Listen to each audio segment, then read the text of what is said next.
ഇന്ന് നമുക്ക് എല്ലാവർക്കും ഫേവറേറ്റ് ആയിട്ടുള്ള ഗുലാബ് ജാമുൻ എങ്ങനെയാണ് വളരെ എളുപ്പത്തിൽ റെഡിയാക്കി എടുക്കുന്നതെന്ന് നോക്കാം. ഫ്ലോപ്പ് ആവാതെ തന്നെ നമുക്ക് വളരെ സിമ്പിളായിട്ട് വീട്ടിലിത് റെഡിയാക്കി എടുക്കാവുന്നതേ ഉള്ളൂ. അപ്പോൾ അതെങ്ങനെയാണ് ചെയ്യുന്നത് നമുക്ക് വീഡിയോ കണ്ടു നോക്കാം. അപ്പോൾ അതിന് വേണ്ടിയിട്ട് ആദ്യം തന്നെ നമുക്ക് ഗുലാബ് ജാമുന് വേണ്ട മിക്സ് ഒന്ന് റെഡിയാക്കി എടുക്കാം. ആദ്യം ഒരു ബൗളിലേക്ക് 1/4 കപ്പ് പാൽപ്പൊടി ഇട്ട് കൊടുക്കാം. 1/4 കപ്പ് പാൽപ്പൊടി എടുക്കുമ്പോൾ നമുക്കിതിലേക്ക് 1/2 കപ്പ് മൈദപ്പൊടിയാണ് എടുക്കേണ്ടത്. 1/2 കപ്പ് മൈദപ്പൊടി ഈ ബൗളിലേക്ക് ഇട്ട് കൊടുത്തിട്ടുണ്ട്. ഇനി നമുക്കിതിലേക്ക് 1/2 ടീസ്പൂൺ ബേക്കിംഗ് പൗഡറാണ് ചേർത്ത് കൊടുക്കേണ്ടത്. ഇനി ഇതെല്ലാം കൂടെ നന്നായിട്ടൊന്ന് മിക്സ് ചെയ്ത് കൊടുക്കുക. ഇപ്പോൾ നമ്മുടെ ഗുലാബ് ജാമുൻ്റെ മിക്സ് ഇവിടെ റെഡി ആയിട്ടുണ്ട്. ഇനി നമുക്കിതിലേക്ക് 2 ടേബിൾ സ്പൂൺ നെയ്യ് ചേർത്ത് കൊടുക്കുക. നന്നായിട്ടൊന്ന് മിക്സ് ചെയ്ത് കൊടുക്കുക. ഈ നെയ്യ് പൊടിയുടെ എല്ലായിടത്തും എത്തുന്ന രീതിയിൽ ഇതുപോലെ ഒന്ന് ചെയ്ത് കൊടുക്കുക. പൊടി നന്നായിട്ടൊന്ന് മോയിസ്റ്റ് ചെയ്തെടുക്കുക. ഇനി നമുക്കിതിലേക്ക് ഒരു 1/4 കപ്പ് പാലൊഴിച്ച് കൊടുക്കാം. ആദ്യം തന്നെ 1/4 കപ്പ് പാലൊഴിച്ചിട്ട് ഇതൊന്ന് ജസ്റ്റ് ഒന്ന് കുഴച്ചെടുക്കുക. നമ്മൾ ഒരുപാട് അങ്ങ് പ്രസ് ചെയ്ത് കുഴക്കരുത്, അത് പ്രത്യേകം ഒന്ന് ശ്രദ്ധിക്കണം. ഒന്നങ്ങ് റോൾ ചെയ്തെടുത്താൽ മതി. നമ്മൾ ഗുലാബ് ജാമുൻ ഉണ്ടാക്കുമ്പോൾ പ്രത്യേകം ശ്രദ്ധിക്കേണ്ട ഒരു കാര്യമാണിത്. നമ്മൾ ഒരുപാട് അങ്ങ് പ്രസ് ചെയ്തിട്ട് പൊടി കുഴച്ചെടുക്കരുത്. ആവശ്യമാണെന്നുണ്ടെങ്കിൽ കുറച്ചുകൂടെ പാലൊഴിച്ചിട്ട് ഇതൊന്ന് കുഴച്ചെടുക്കുക. ഇപ്പോൾ ഇതുപോലെ ഒന്ന് ജസ്റ്റ് ഒന്ന് അങ്ങ് റോൾ ചെയ്തെടുത്തിട്ടുണ്ട്. പിന്നെ ഞാൻ 1/4 കപ്പ് പാലിന് പുറമേയായിട്ട് കുറച്ചുകൂടെ പാൽ ഇതിലേക്ക് ഒഴിച്ചു കൊടുത്തിട്ടുണ്ട് കേട്ടോ. ആദ്യം തന്നെ നമ്മൾ ഒരുപാട് പാലങ്ങ് ഒഴിച്ച് കുഴക്കരുത്. ആദ്യം നമ്മൾ 1/4 കപ്പ് പാലൊഴിച്ച് കുഴയ്ക്കുക. പിന്നെ ആവശ്യമാണെന്നുണ്ടെങ്കിൽ മാത്രം കുറച്ചുകൂടെ ഒന്ന് പാലൊഴിച്ചിട്ട് 1-2 ടേബിൾ സ്പൂണും കൂടെ ഒഴിച്ച് കുഴച്ചെടുക്കുക. ഇനി നമുക്കിതൊന്ന് അടച്ചു വെക്കാം. ഒരു 10 മിനിറ്റ് ഇതൊന്ന് മാറ്റി വെക്കാം. ഇനി നമുക്ക് ആ ഒരു സമയം കൊണ്ട് ഇതിലേക്ക് വേണ്ട പഞ്ചസാര സിറപ്പ് ഒന്ന് റെഡിയാക്കി എടുക്കാം. അതിന് വേണ്ടിയിട്ട് ഇതുപോലെ ഒരു പാൻ എടുത്തിട്ടുണ്ട്. അതിലേക്ക് ഒരു 2 കപ്പ് പഞ്ചസാര ഇട്ട് കൊടുക്കാം. പിന്നെ ഇനി ഇതിലേക്ക് 2 കപ്പ് വെള്ളവും കൂടെ ഒഴിച്ചു കൊടുക്കാം. ഇനി ഇതിലേക്ക് ഇതുപോലെ 2 ഏലക്ക ജസ്റ്റ് ഒന്ന് പൊട്ടിച്ചു കൊടുത്തതിന് ശേഷം ഇതിലേക്ക് ഇട്ട് കൊടുക്കുക. നന്നായിട്ട് മിക്സ് ചെയ്ത് കൊടുക്കുക. ഇനി ഫ്ലെയിം ഓൺ ചെയ്തിട്ട് നന്നായിട്ടൊന്ന് തിളപ്പിച്ചെടുക്കണം. ഒരു 5 മിനിറ്റോളം ഇതൊന്ന് തിളപ്പിച്ചെടുക്കണം. പഞ്ചസാര പാനി ഒരു തേനിൻ്റെ പരുവത്തിലാണ് നമുക്ക് കിട്ടേണ്ടത്. ഇപ്പോൾ ഒരു 5 മിനിറ്റ് ഞാനിവിടെ തിളപ്പിച്ചെടുത്തിട്ടുണ്ട് കേട്ടോ.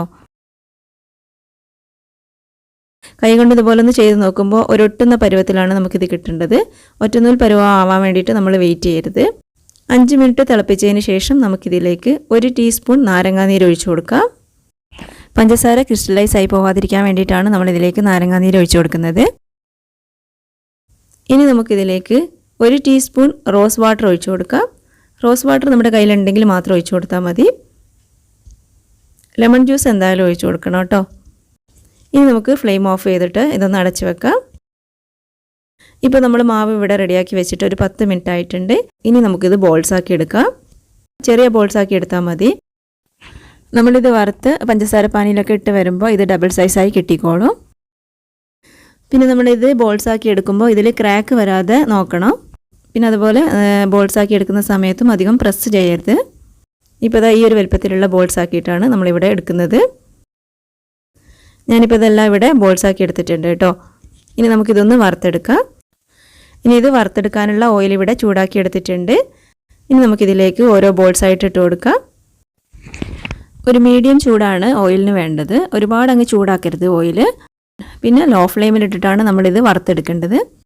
ഫ്ലെയിം ഒരുപാട് കൂട്ടി വെച്ചിട്ട് നമ്മളിത് വറുക്കരുത്. അതല്ലെങ്കിൽ ഇതിൻ്റെ പുറംഭാഗം പെട്ടെന്ന് അങ്ങ് കളറ് മാറിപ്പോവും. ഉൾഭാഗം നമുക്ക് വെന്ത് കിട്ടൂല. പിന്നെ ഇതുപോലെ ഇളക്കി കൊടുത്തുകൊണ്ടാണ് നമ്മളിത് വറുത്തെടുക്കേണ്ടത്. അപ്പോഴാണ് നമുക്കിത് പെർഫെക്റ്റ് ആയിട്ട് കിട്ടുന്നത്. ഇതൊരു ഗോൾഡൻ ബ്രൗൺ കളർ ആവുന്നവരെ ലോ ഫ്ലെയിമിലിട്ടിട്ട് ഇതുപോലെ ഇളക്കി കൊടുത്ത് വറുത്തെടുക്കുക. ഇപ്പോൾ ഇവിടെ ആവശ്യത്തിനായിട്ടുണ്ട്. ഇനി നമുക്കിത് കോരിയെടുക്കാം. നമ്മളിത് കോരി ഉടനെ തന്നെ പഞ്ചസാര സിറപ്പിലേക്ക് ഇടരുത് കേട്ടോ. ഇതിലുള്ള എണ്ണയൊക്കെ ഒന്ന് പോക്കിയെടുത്തതിന് ശേഷമാണ് നമ്മൾ പഞ്ചസാര സിറപ്പിലേക്ക് ഇതിട്ട് കൊടുക്കേണ്ടത്. പിന്നെ നമ്മൾ ഇതിടുന്ന സമയത്ത് പഞ്ചസാര സിറപ്പിന് അത്യാവശ്യം നല്ല ചൂടുണ്ടായിരിക്കണം. ചൂട് നന്നായിട്ട് തണിഞ്ഞു പോയിട്ടുണ്ടെങ്കിൽ നമ്മൾ പഞ്ചസാര സിറപ്പ് ഒന്നുകൂടെ ഒന്ന് ചൂടാക്കി എടുക്കണം കേട്ടോ. ഇതൊന്ന് അടച്ച് വെച്ച് ഒരു 2 മണിക്കൂർ ഇതൊന്ന് മാറ്റി വെക്കണം. അപ്പോഴാണ് നമുക്കിത് ഡബിൾ സൈസായിട്ട് കിട്ടുന്നത്. ഇപ്പോൾ ഇവിടെ 2 മണിക്കൂറായിട്ടുണ്ട് കേട്ടോ. ഇത് നമുക്ക് പെർഫെക്റ്റ് ആയിട്ട് കിട്ടിയിട്ടുണ്ട്. നമ്മുടെ ഗുലാബ് ജാമുൻ ഇവിടെ റെഡി ആയിട്ടുണ്ട്. വളരെ സിമ്പിളായിട്ട് നമുക്കിത് വീട്ടിൽ തന്നെ റെഡിയാക്കി എടുക്കാവുന്നതേ ഉള്ളൂ. നമുക്ക് എല്ലാവർക്കും ഫേവറേറ്റ് ആയിട്ടുള്ള ഗുലാബ് ജാമുൻ ഇവിടെ റെഡി ആയിട്ടുണ്ട്. കുട്ടികൾക്കൊക്കെ നല്ല ഇഷ്ടപ്പെടുന്ന ഒരു സ്വീറ്റ് തന്നെയാണ്.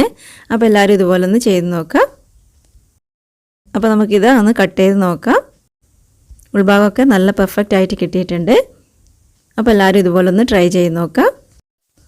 അപ്പോൾ നിങ്ങൾക്ക് വീഡിയോ ഇഷ്ടമായെങ്കിൽ വീഡിയോ ഒന്ന് ലൈക്ക് ചെയ്യാനും ചാനൽ ഒന്ന് സബ്സ്ക്രൈബ് ചെയ്യാനും മറന്നു പോകരുത് കേട്ടോ. താങ്ക്